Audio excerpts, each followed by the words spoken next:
playing my game. I'll you to come up and sitting off of my knee. Talking out the side of your neck like you're insane. Cortisol levels to the roof, inflame. Kids these days so shameless. Selling out real friends for a paycheck. I'm ready to teach that no home training. Wanna be me so bad, but they failing. And you should have a name out your mouth. I see how it all turned out. When you try to use my name for clout, keep on going. Any song you could talk about. Throwing all the good vibes out the window. You don't think so? So now you come hold my cup. Please. A squirrel is acting up. Seriously though. Do you think it's a medical condition? He's really acting up. Maybe it's a demon. She really acting up. They ain't right. It's been nothing short of a fiasco to say the least. To say the least. Is it recording? Yes. Let me just double check. So we got Kim Porter's autopsy results, among other things. They knocked on the door. Yeah. So Delivered. yesterday I'm minding my own business in this very room, and I hear like kind of a loud bang on the door. One thing leads to the next, and it's actually somebody. You can take that pillow off. I like the pillow for like this. Oh. Come to find out, it's Kim Porter's autopsy results, and I have never gotten something delivered like that. And I mean, I request a lot of public records. Usually, it's like by email, right? Yeah. I don't think I've ever gotten anything like that. They needed you to sign for it too. Yeah, it was certified mail. Yeah. So I got them.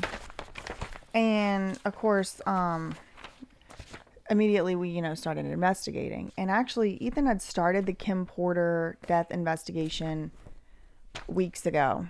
Yeah, maybe months. I was researching a different topic for different BJ Investigates when they knocked. And immediately when we opened this, we were like, okay, let's switch gears because obviously it's a sign. Yeah. That we should talk about this. Yeah, the Kim Porter stuff was kind of on the back burner. Yeah, because I had already started it about 2 months ago, maybe. Like when I think right after the P. Diddy video, we were going to do Kim Porter. And then it kind of just fell behind because of our other stuff. Other things. But probably for good reason because now we have more things to talk about in it. Yeah. But anyways, yesterday when they showed up, I started looking into it more, and then I came across this blog post because I was looking up who the godmother was. Right, because in the autopsy report, in Kim Porter's autopsy report, it says that her goddaughter woke up next to her in the bed the morning. So the morning of her death, the morning that Kim Porter was found, it says in this coroner's report that morning her goddaughter awoke next to her and then went to work sometime around 8:30 or something in the morning, and then by 11:30 somebody else had found Kim Porter in her bed. And so I said to Ethan, we have to figure out who is Kim Porter's goddaughter. And my first thought was Aoki Lee Simmons. That I don't know why that was, because we just made that video. I don't know why, but it sounded like plausible to me. And but then I also thought maybe it was Ming Lee Simmons. Or Ming. So then I looked up who Ming Lee Simmons' godmother was, but it was, who was it again? Tyra Banks. So that was not correct. Was she a bridesmaid in the Kimora Lee Simmons wedding? I'm assuming. I mean, they were all like friends back then, so I would just go to say probably. I mean, we'll check. I'll put it in here if she's not, but yeah, I think like it was odd. So anyways, that's how I ended up looking up godmother Kimora Lee Simmons, or like I was looking up something like that, and then I found this story about Erica Kennedy. Oh, and I searched Ed Winter, who is the original coroner from the first, because allegedly, I mean, I couldn't really find any record of it. Allegedly, there were 2 coroner reports. The first one, allegedly, according to like Jaguar Right and some other online places, says that she was poisoned. And then they, got someone else to do the autopsy. I mean, I don't really know. So Ed Winter actually was they called him like the coroner to the stars. He did Whitney Houston's autopsy, and he on his first day of work ever, His first day on the job, I read, girl, I don't know what's true on the internet. But they said his first day on the job was the autopsy of alleged unaliving victim, that Phil Spector apparently like unalived somebody, and it was that person's autopsy. That was his first day on the job. So he also apparently did like Paul Walker, Brittany Murphy, Michael Jackson. So those are the ones I have written down here. But yeah, so anyways, I was looking up that, and so allegedly that guy did a autopsy for Kim Porter, and he was saying she was poisoned. This is what Jaguar Wright and others have alleged. That's what Ed Winters said. But, full disclosure, when I requested the autopsy report, they did not send me anything, I don't believe, from Ed Winter. I can look through again. That doesn't mean that it's not true. That doesn't mean that it wasn't already something but before that they didn't send me. But I cannot confirm that there is another one. I mean, I'll look again. Maybe there's I couldn't find it. Don't say poisoning on this one. It says lobar pneumonia. Right, that's what they reported all over the news too. Because I think I don't know. I mean, my speculation is that they scrubbed the internet of whatever reporting there was from December 2018 when it happened. Because like that, I think the original coroner report came out, I think, weeks after. And then this one came out in January. I could be wrong. Right. No, I did see some stuff where it was like her cause of death investigation is deferred or delayed and, pending further testing.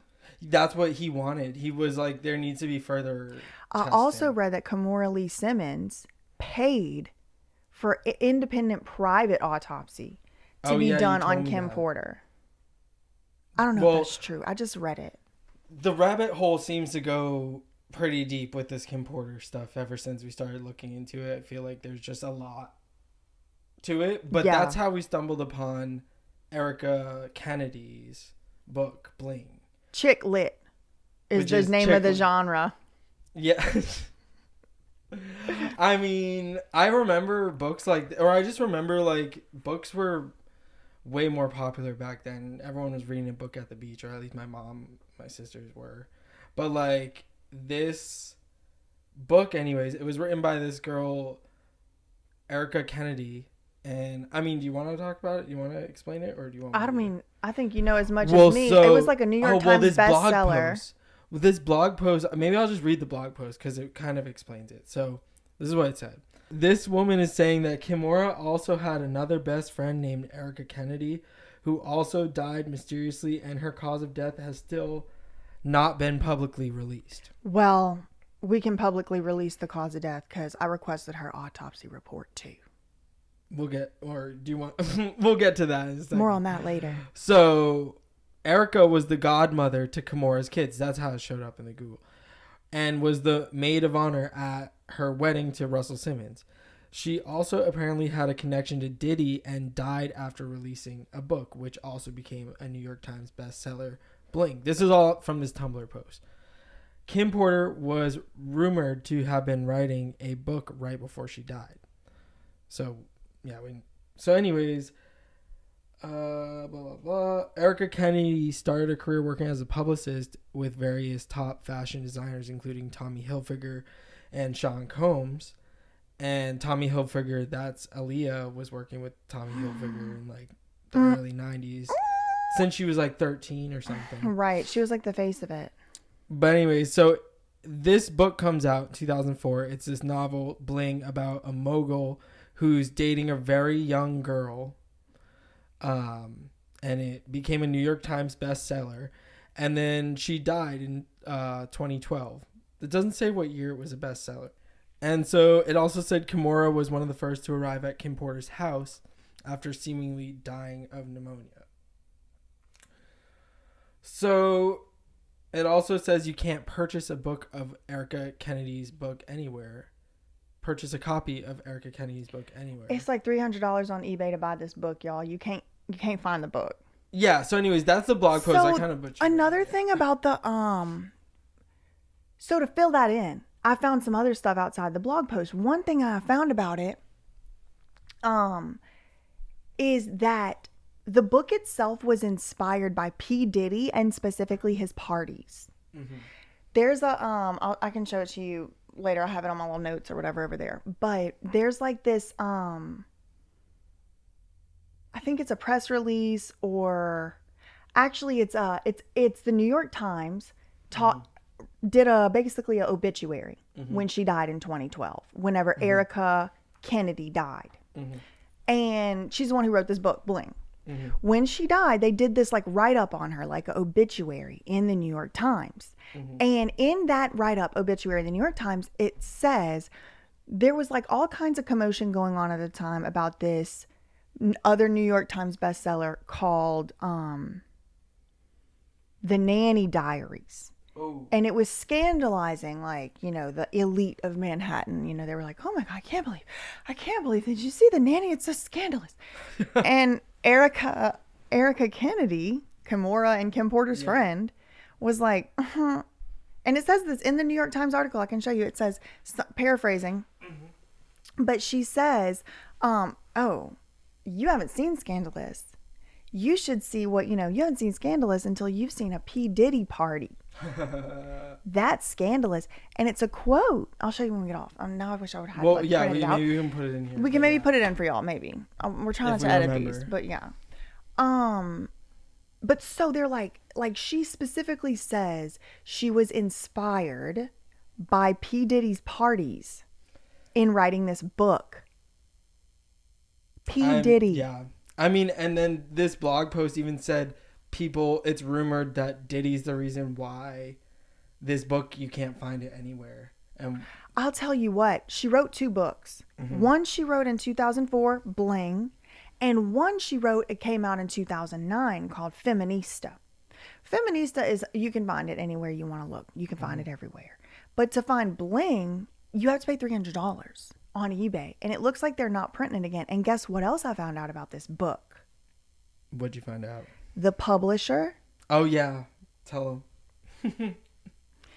So I get into looking into this book, Bling, because it's like, listen, why is it so hard to find? And her other book's not hard to find. There's like 9 copies of that one on Amazon or whatever. And that one wasn't even a New York Times bestseller. And so we developed this theory that somebody who maybe has some interest in not wanting that story to get out has like just buys up all the books, like whenever they come up for sale, like used Mark or whatever. Later. Yeah, to drive up the price. To keep it off the market. And this is parallel with Kim Porter because she was rumored to be writing a tell-all book. And so it's almost like you have this book parallel. So I'm looking up this book earlier today and I see that not only was it a best-selling book, it had been optioned for a movie with the Weinstein Company. I never know if it's Weinstein or Weinstein. Harvey Weinstein? Weinstein. I'm trying to think of how the news says it. I think they say Weinstein. That guy, but boom, boom, boom. You can imagine him. The Weinstein Company had given like an advance, if I remember correctly, something about it. But then I started looking into the book publisher itself, like who bankrolled this book to come out. It was this publishing company, like Harturian or something, but it was partially owned by the Weinstein Company. And so the books that were published during that time, the Weinsteins or Weinsteins or whatever, still get a portion. And that comes from Wikipedia, fact check me on that. But still get a portion of the book sales from that company. Damn. So we got a Harvey Weinstein connection, a mysterious death. And then it was like you said in that blog post, the cause of death was never publicly disclosed. But you kind of got some hints. Well, I couldn't really find anything about it. It was really odd to me. It said that they found her and then they didn't announce it for 5 days or something like that. And then it was never announced like what the cause of death was. And then I found an article from 2020. Someone was talking about depression and how she was depressed. Yeah, the Essence article. And so it's weird. It didn't feel like closure to me particularly. Yeah, it was like, check on your friends. They might be depressed. And it was like, well, what are they trying to imply? Right. And like, I guess without well, I guess you can tell the audience what happened when Yeah, you so tried the to next figure it out. step, just like I requested Kim Porter's, I requested Erica Kennedy's autopsy results, and she had passed away in Florida, Miami, so I went and requested it from them. And the autopsy results tell you the cause of death, and they tell you other things, you know, like if there was anything remarkable. They tell you if there's like scars or bruises or stuff like that. It tells you how the person, where the person was found, what time, and the circumstances leading up to it, and all of that. And the reason that that stuff is public and available to the public, even if you're not a family member, is because a lot of times this is things that are up for debate, things that are up for question. Like, it's not always very clear cut. Sometimes somebody might be found with some substance in their system, and it might not be certain one way or the other. Did they ingest that substance themselves? Is the substance the cause of their death? Is there just substance in, you know, there's all these, you know, different considerations. And sometimes, as we're seeing with the allegations against P. Diddy, people have reasons to cover up people's autopsy reports, for example. So I requested it through a public records request, and I got an email back like pretty much almost immediately saying that autopsy results of this nature are not available to the public as per, and they cited this statute. So basically they're telling me, no, you can't have the autopsy result. And so I start looking at it, and it's this form. They're telling me I have to get the next of kin to approve it. And I'm like, what? Why would I need to do that? And so come to find out, literally 1 month ago today, at the time of recording of this video, literally 1 month ago, and only 5 days or so before P. Diddy's Miami mansion was raided, 5 days before, Florida passed a new law, a brand new law. Governor Rick, Ron, whoever in the hell, high heel wearing ass, DeSantis, signed into law literally a month ago today. You cannot get autopsy results for somebody who died via self-deletion.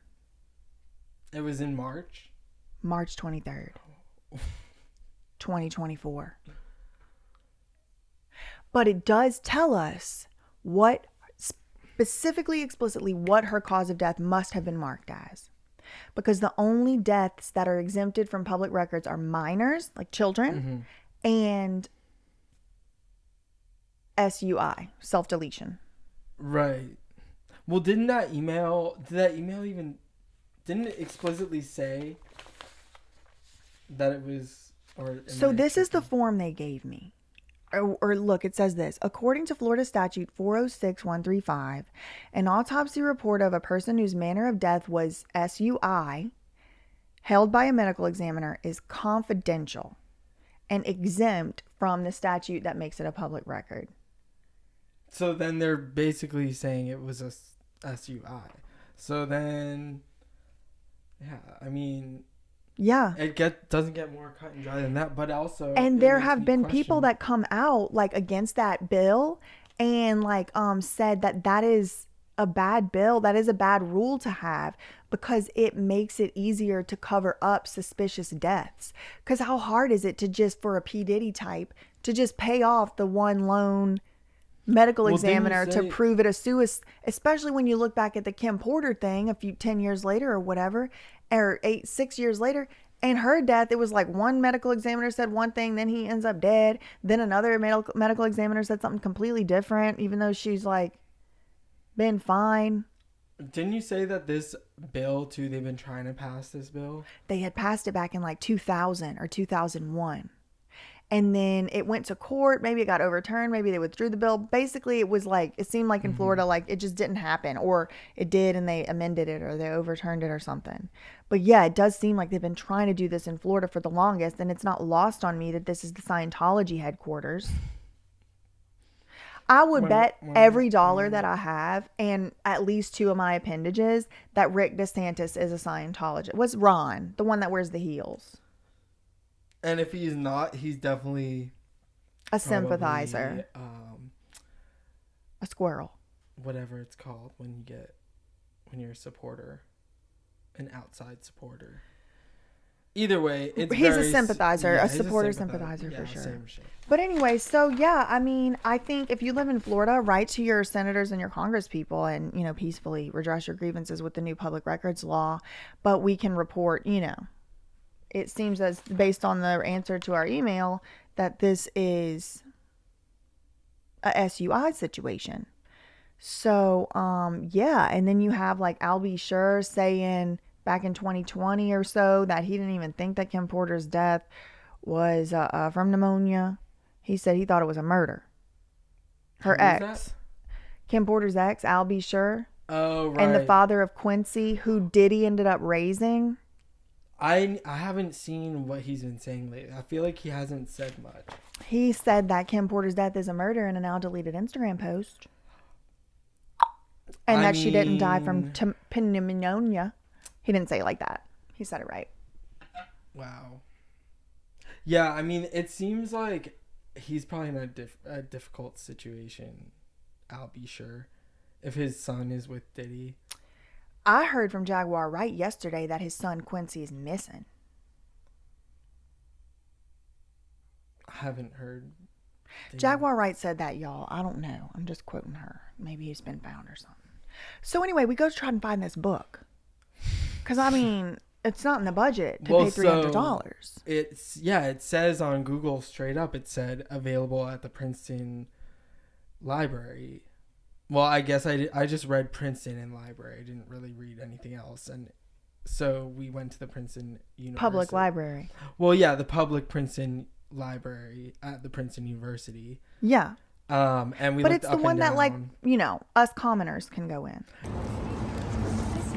I really love your dress. Where did you get it from? Yeah, so first we went to this commoners building and went to the third floor because it said C floor, so we thought third floor maybe. We really wandered around aimlessly we for were a while.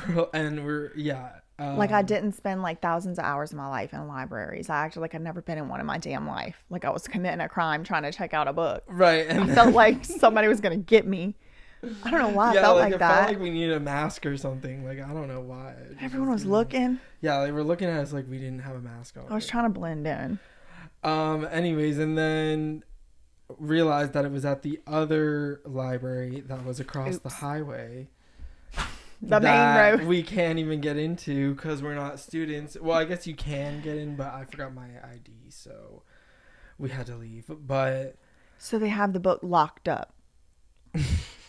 Is the moral of the story. We'll have to come back. Short of a fiasco, and this is why information should be open and public and easy to get. But we were able to find it online, right? BJ, you found I found a it copy online. on the archive. Yeah, but it's like you got to check it out, and it's like every hour they kick you out of it. We need to get the real. We're gonna go back and get the physical book, most likely. But yeah, it just feels like a lot of secrets, a lot of hiding. They're hiding the autopsy report. A brand new law just passed 5 days before the mansion raid 1 month ago. They never publicly released the cause of death of this lady, and now they're hiding the book. Can't buy the book for less than $300. Well, so what exactly do you think is in this book? Because I mean, I started reading it on the archive.com. I got through the first like 10 pages, and it just seems to be like obvious code words for real people. And she says at the beginning of the book, this is again Erica Kennedy, who's no longer with us. She has passed away. Rest in peace. In the beginning of the book, she's like, this is a work of fiction. Any similarities between real people and people and characters in this book is a pure coincidence. This is not based on reality. This is a fiction book. There's like this disclaimer, and I'm like, okay. But also, like, in the book, there's like, she gives credit to 50 Cent. Like, all rights reserved, and then Universal. I can take a picture of the first publishing page. That's weird. But then, yeah, like for example, the very first opening scene of the book. Lamont Jackson saunters in the Midtown Manhattan restaurant to the best table or something.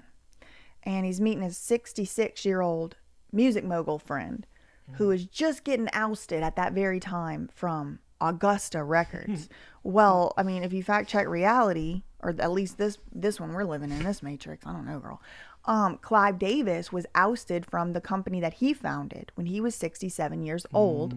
He had founded a company called Arista or Arista. That's how I said it the first time. Arista Records. And what had happened was BMG, a German company, had bought up Arista, and Clive Davis got ousted as the CEO, and in his place came in L.A. Reid. Now L.A. Reid is who ended up signing Usher with LaFace, with Babyface, and Clive Davis. So L.A. Reid took over for Clive Davis when he got kicked out of being on top of Arista because he was 67 years old, which was the mandatory get out of our company age. Didn't he write that law? Didn't Clive Davis come up with that rule? If it was his own label? Well, I think it was a rule of BMG, the owner company. And whenever he started Arista, he wasn't. I don't know. No, I mean, that kind of makes sense a little bit. Not really. But he knew when he sold the company. Maybe he just thought that they were gonna. But anyway, so yeah, in the book, they open up with a scene of this guy Lamont Jackson, who I don't think is Diddy, but it's like, a producer, like a guy who's trying to be. It might be L.A. Reid, but the guy in the book is 38 years old at this time, and he's meeting his 66-year-old mentor, who's a music mogul, and Irv Green, and Augusta. And what year Records. Is this supposed to be? Or allegedly, if I've been able to kind of triangulate that. Yeah. So when Clive Davis was ousted from Arista, it was about the year 2000. Okay, so then if this is kind of similar, trying to tell the story without using real names, because there's like that whole article I found where there's like a genre of this. We can talk about that later. But there was like a genre of this trying to like talk about this new money people. And like gossip, but use different like fiction to it's gossip. It's like a mind warp too, because it's like not really fiction, right? But it's like but it's under the guise of fiction. Oh my god! All the web is webbing. They call her a satirist, like a satire writer. Do you know the first book written and published in the United States is a satire by Lewis Morris? I don't remember exactly the name of it, but he's writing about Lord Cornbury. It's a historical fiction where you use a different name. Oh my God. Yes. And that book's hard to find too. The first book ever written and published in the United States by Lewis Morris. Look it up. And it is about a man who's dressing as a woman who is terrorizing the people of the town, and it makes the people start to rise up and revolt, and they start a revolution and they fight a war. It was the first post-war book. And it's a satire. Oh my god. So here we are on Bling, realizing that history repeats itself. That's crazy. We couldn't get it in the Princeton library. I will say the student worker at the library who helped us was very nice, and I think she wanted to be sympathetic to our cause. Oh yeah, once you kind of explained why we were there, she was like, "Oh, what's the name Like of it?" At first, she was kind of like, "Oh yeah," like, I think she was just like, "What are you doing here?" Kind of confused. We're like, "We don't go to Princeton, but we need a book." Yeah, and then once we explained why we were there, she loved it. I feel like she's like, "Oh yeah, girl, like I know what you're talking about." Like she knew exactly what we were talking about. So we should go back and see, make sure the book actually exists. But I think we should definitely go back. But we're not going to be able to check it out. That was the only other problem. We might have to go through the interlibrary loan. Maybe we can do that. Oh, yeah. We'll go to a different library. And public library. And then you check the book out with them. And then they get it delivered over there. You pick it up from them. Check it out from them. That's how it works. So we should be able to get it by next week, hopefully. And if not, maybe we'll do another vlog or we'll something. Do a video about it. We'll do something. Because I want to investigate this book. It seems like there's some mysteries. Why is it so hard to find? I almost fear like putting this out, we're going to make it harder to find. But if somebody got an extra copy of Bling laying around, but send I think it over maybe here. Putting this out might make other people go look for it, and then maybe we'll get some answers faster too. Who knows? Y'all go look for it and tell us the secrets. Yeah. Because it's a long book. I don't know.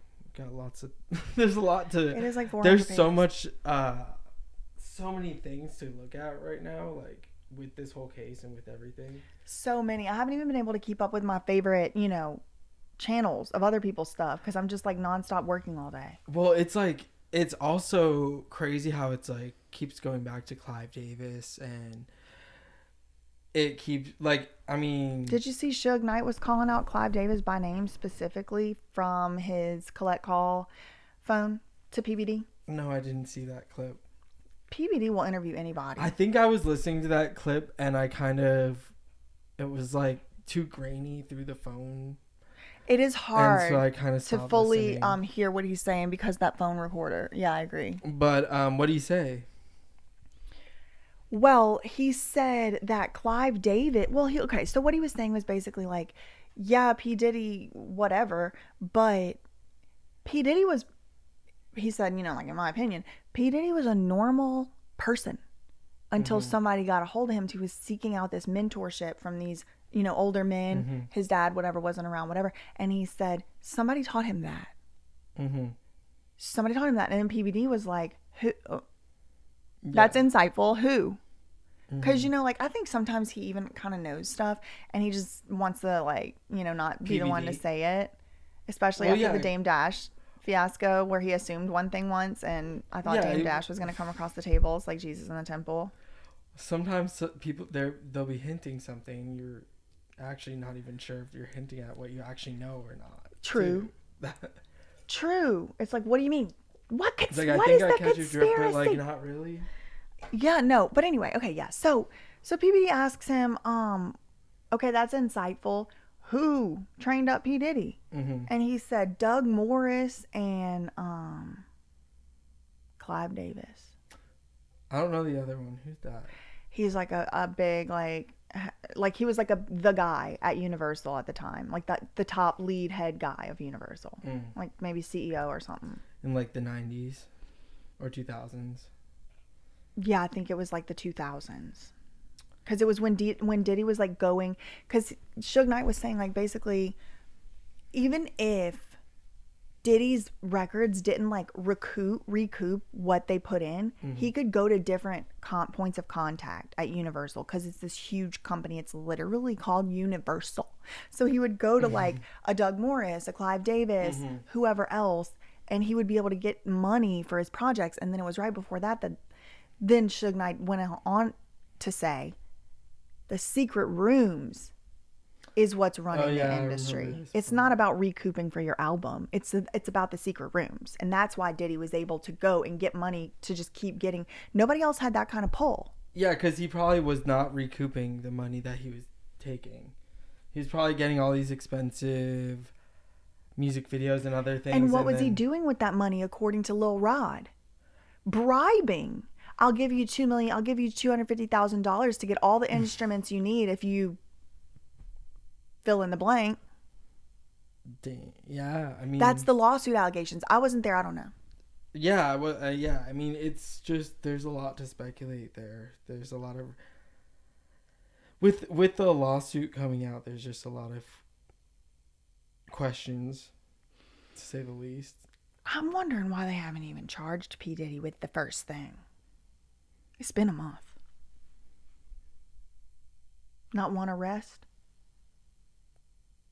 Yeah, it kind of hasn't been talked about in the mainstream news as much anymore. Like, it kind of was like... Did you It was a flash and a bang and gone. Except on YouTube. Did you see Andy from Popcorn Planet had an interview last night with somebody who had owned an escort service and spent time in jail?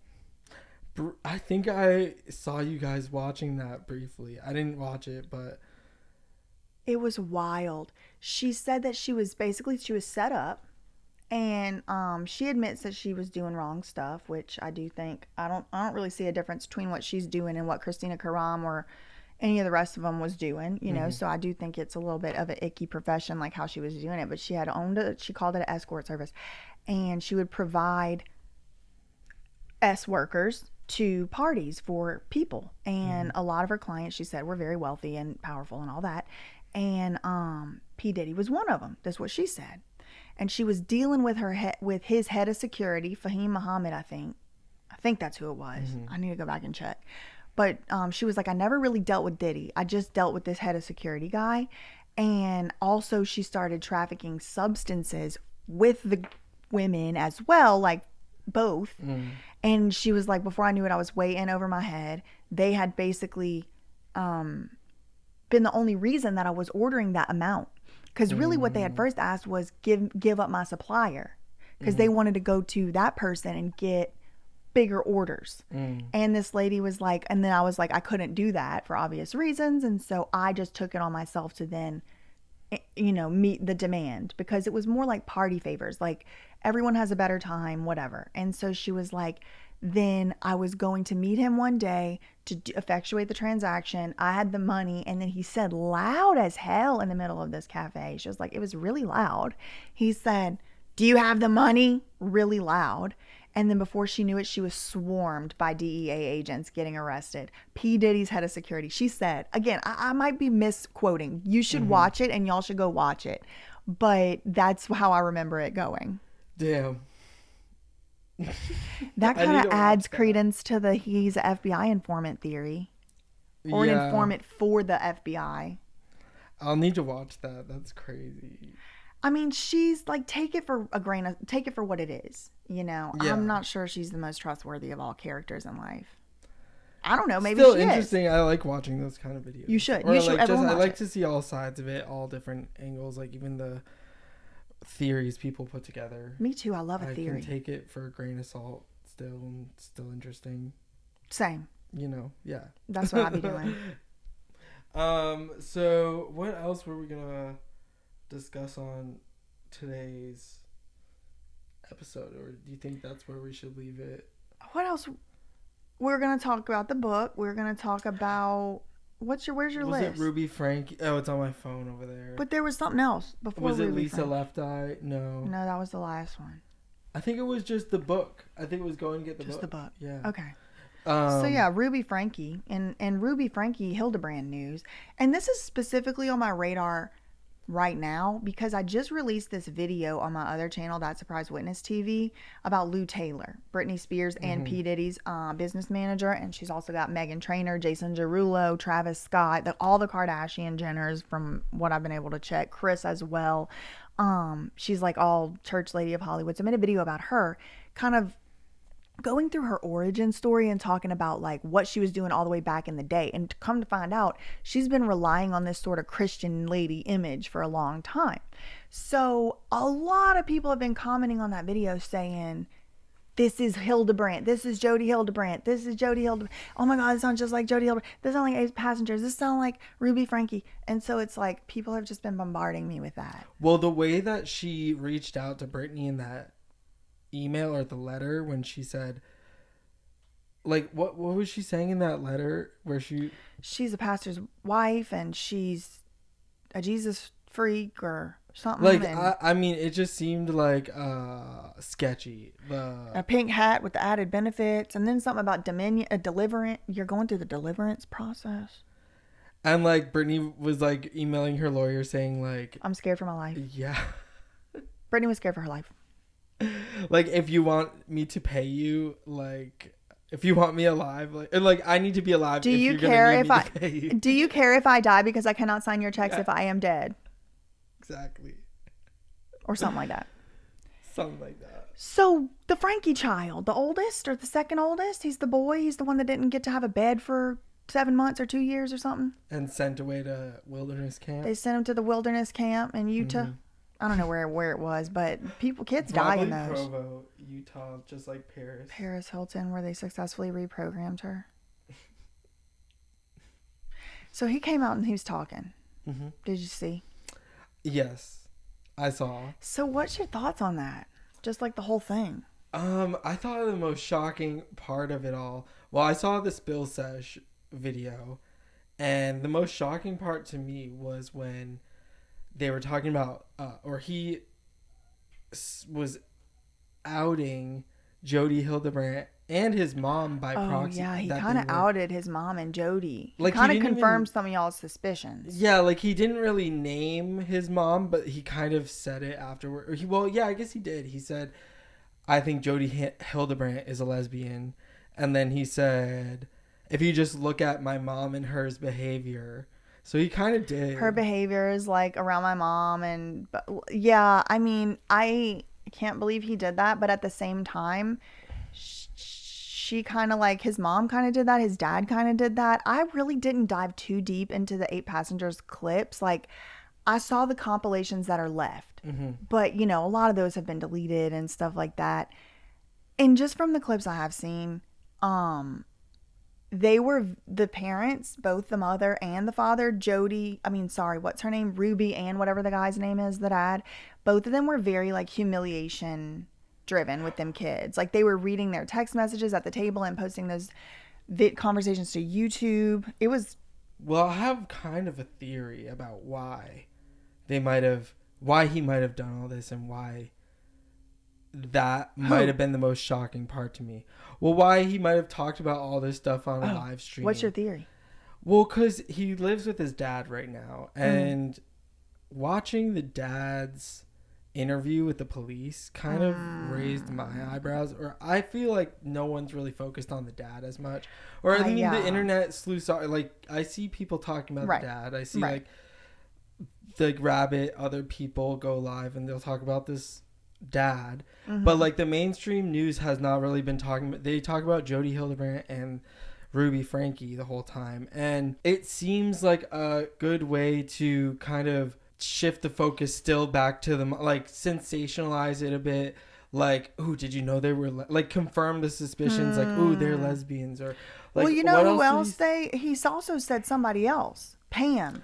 Oh, and then he brought up Pam, yeah, and that's pointing another finger away from, because he also was saying he didn't see any abuse, which he's living with the dad back in the family home. I mean, he's talking about being brainwashed and all this other stuff. What's to say he's not still brainwashed in a different way? I think he's completely brainwashed. I feel bad for the kid. Like, mainly, I do feel bad for him. Like, even if he is covering for the dad or trying to, if he's trying to clear the name of the dad, like, I still feel bad for the kid. I'm not like, oh, he's, but I do think it's suspicious. I don't know. I mean, I don't know what your thoughts are. You could probably have a different take. I definitely think it's something to do with, well, I mean, why was he coming out and saying that? I don't know. But I do get the sense that he's like a lot more mad at his mom than his dad and holds her a lot more responsible. And it does seem like he only fixates and focuses on the connections time period. Like, I don't think he sees the behaviors that his mom and dad were exhibiting to him before and outside of Jodi Hildebrandt as abuse. It's only the Jodi, like, it's all that. That is what it feels like. I didn't think about it like that, but yeah, that is because even his mom, he's kind of taking up for her and defending her. Yeah. He says, like, I think she was being genuine.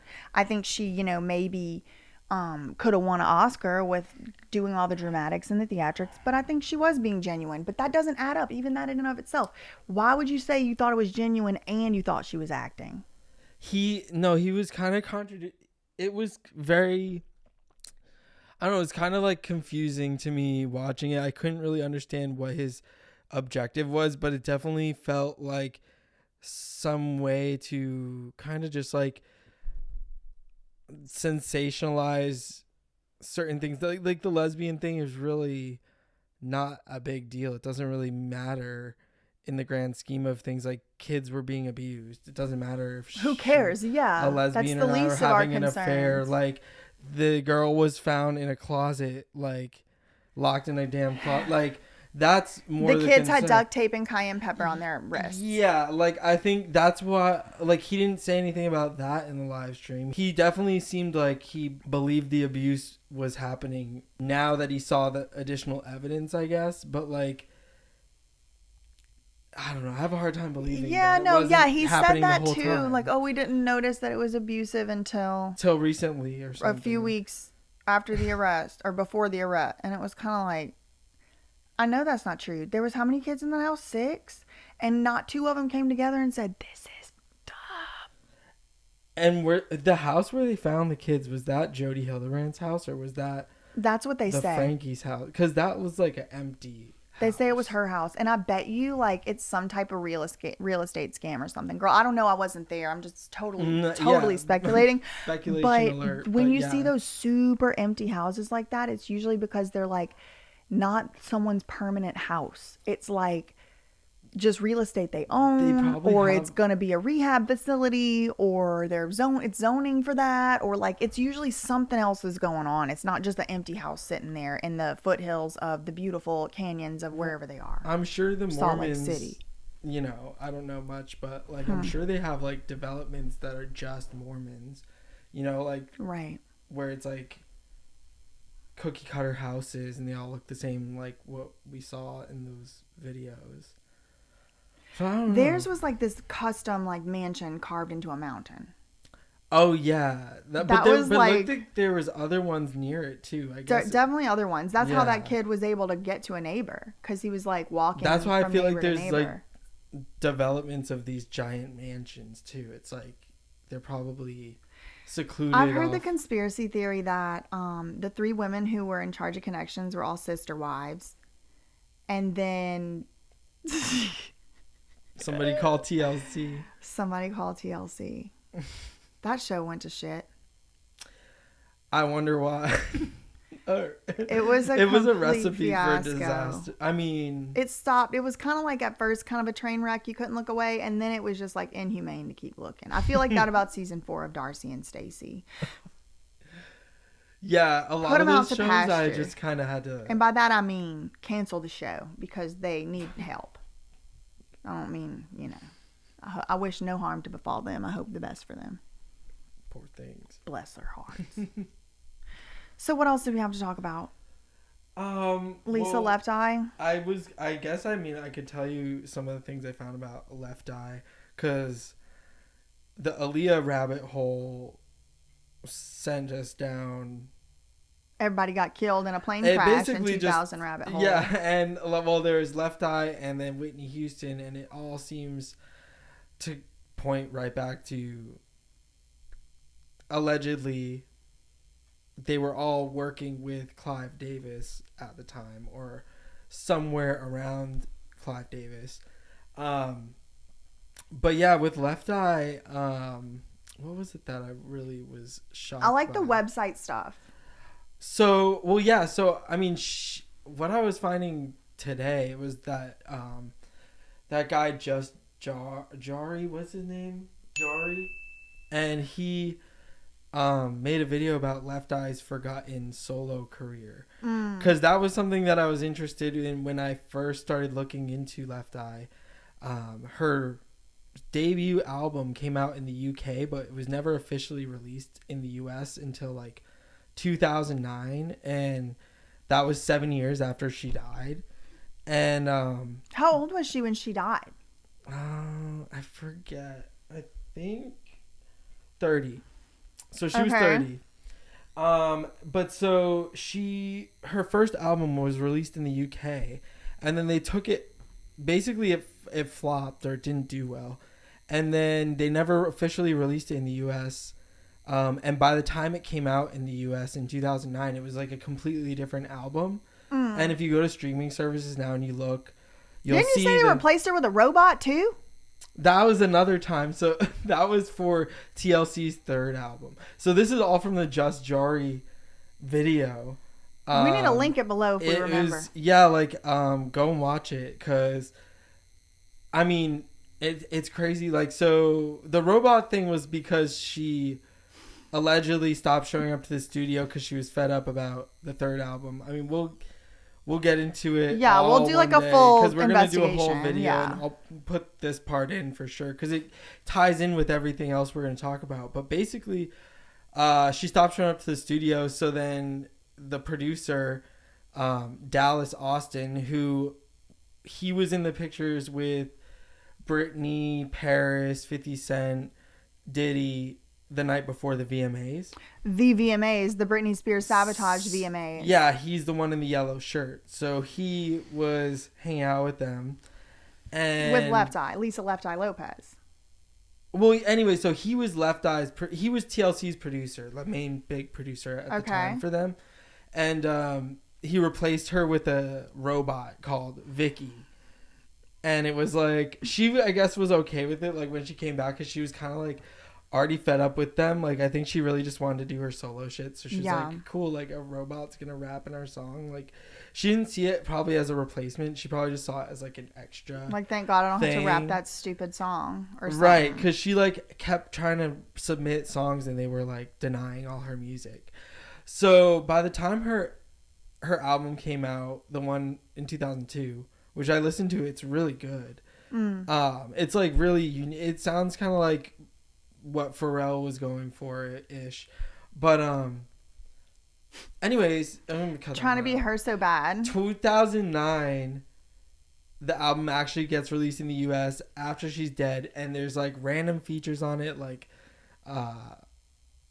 who sing Lil Mama and like some other people who were like not even around when Left Eye was alive. It basically felt like a label push, and it was all different production by the time this 2009 album came out. So it's like completely different songs. So this 2002 Lost album, you can find it on YouTube, but basically like it was supposed to come out in the US and never did, and she basically then died that same year, 2002. So it just seems like she, in a mysterious way, and they're in a car crash, in just kind of similar to Aaliyah. She was on a vacation trip. She actually, did you know she was into like Dr. Sebi, and she had a kind of like an awakening. He likes around the that sea time. moss. So she basically had like an awakening around that same time, like 2001, like a spiritual awakening, and she was on like just a vacation, I think, with some of her friends when she died. But yeah, she was getting into like Dr. Sebi and natural remedies and stuff like that before. I haven't really looked too much into that part yet, but I just find it interesting, to say the least. Because yeah, there's mysteries with him too. I don't really know too much. I just know. Oh, Dr. Sebi? Yeah. Yeah. I don't know much about it, but it just seems interesting. I don't know. To say the least. So that's like kind of, I guess, the most. Oh, and then I guess the other part about the websites that was from this video. Oh yeah, the website thing. Is that so she had gotten screwed over so much in TLC, or she had seen TLC get screwed over so much by LaFace Records and their manager Pebbles, who was L.A. Reid's wife. I guess at the time they got a divorce, but L.A. Reid's wife was TLC's manager. And they had gotten screwed over so much. They had like sold 10 million records and didn't have anything to show for it. And they were kind of like, we don't want to let this happen to any of our friends. So anyways, I guess around the same time, websites were getting big and all these artists need their websites. And so she started buying up the websites.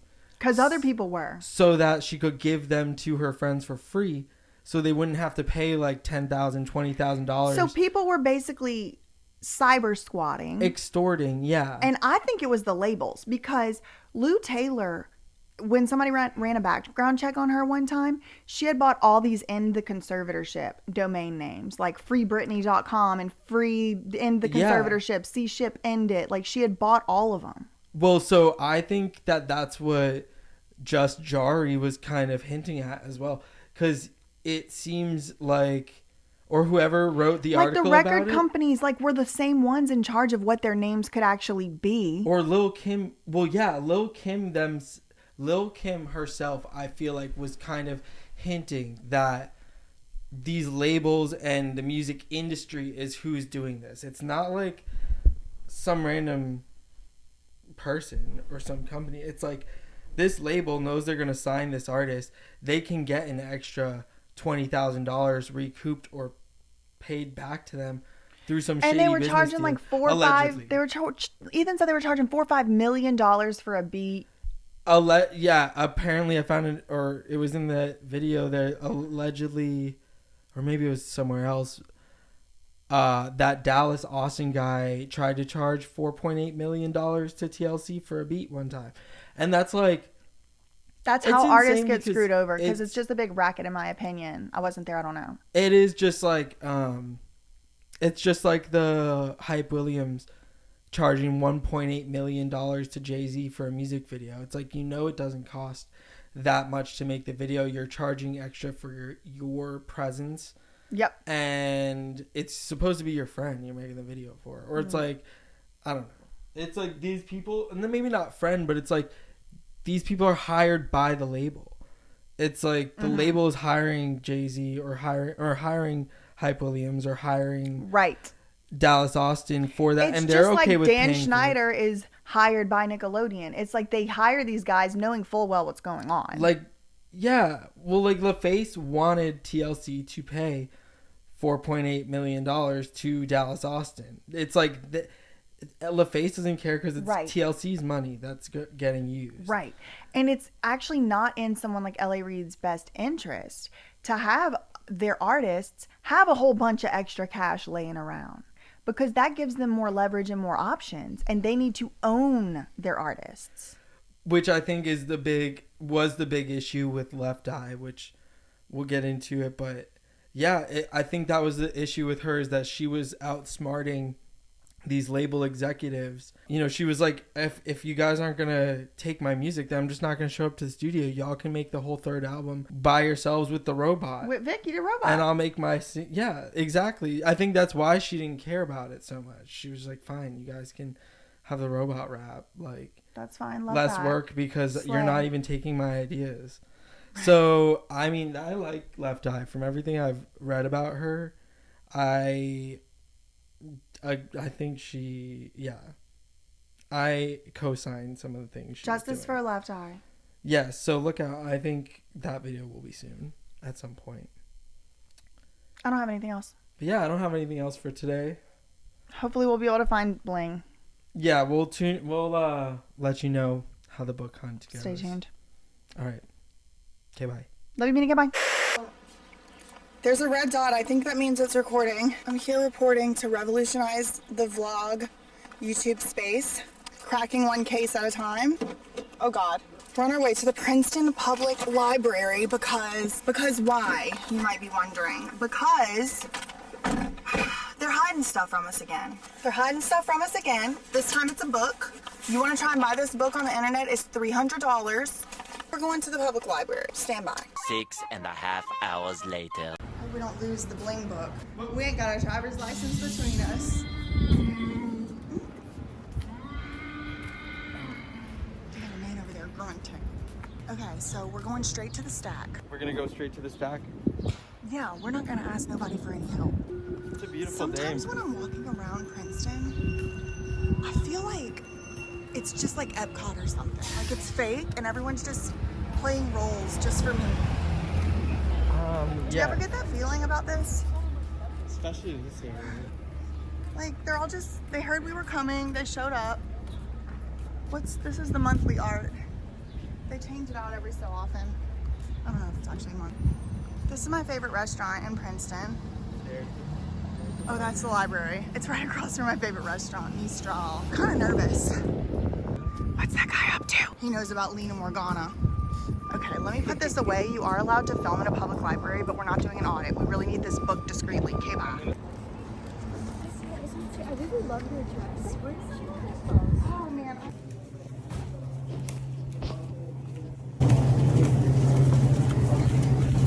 Is it upstairs? Yeah. Surprise witnesses in your library. Should we look it up on the computer? Hey, we're not going to get kicked out.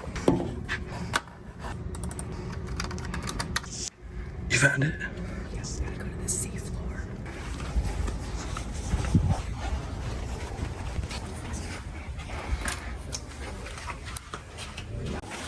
Where's this? It must be upstairs. Here, this way.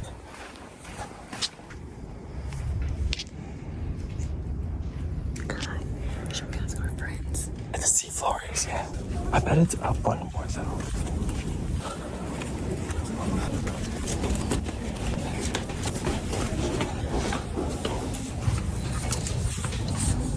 We're getting closer.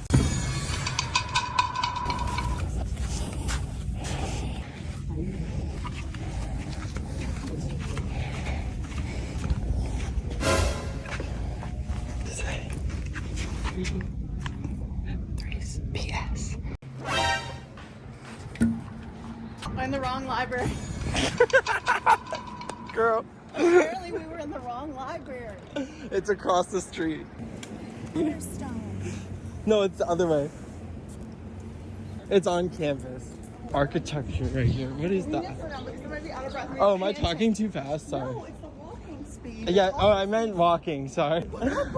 I didn't realize how fast you were walking. New sense of rushing because the law they just changed 1 month ago. Right? I know, they could change a law by the time we make it to here that says we can't I walk feel on that campus. pressure. I feel that pressure too. It's a little They're bit. trying to hide something. This street. That's a highway. It's across the main road. Let's go.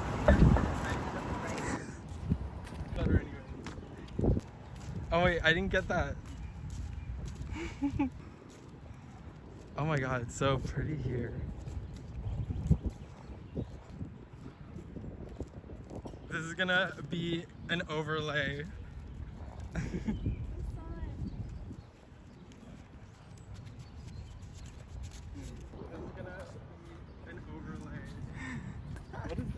Did I just stop right there? Yeah. Oops. Library Ethan number kind of fake news me a little bit. I'm not gonna lie. I thought it was the This is public way library. beyond across the street. I also thought it was the public library. Oh yeah, you thought that too. But, Well, I thought that too. It was confusing. but yeah, I also didn't think it would be this one. I don't know if I'll be able to get in. Maybe I'll like try to pretend to be. No. They say this is why it's called the Ivy League because it has ivy on the buildings.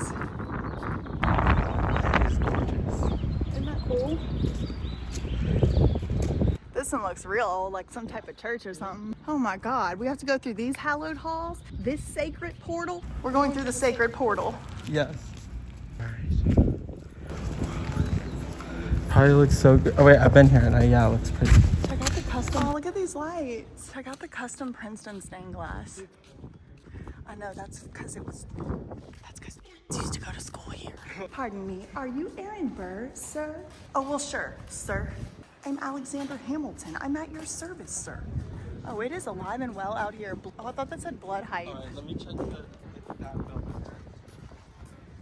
So that's the chapel, and that's the library where the Bling is. That's the where- chapel? that's It looks where like a they're torture hiding. dungeon. Watch This- out for that thing.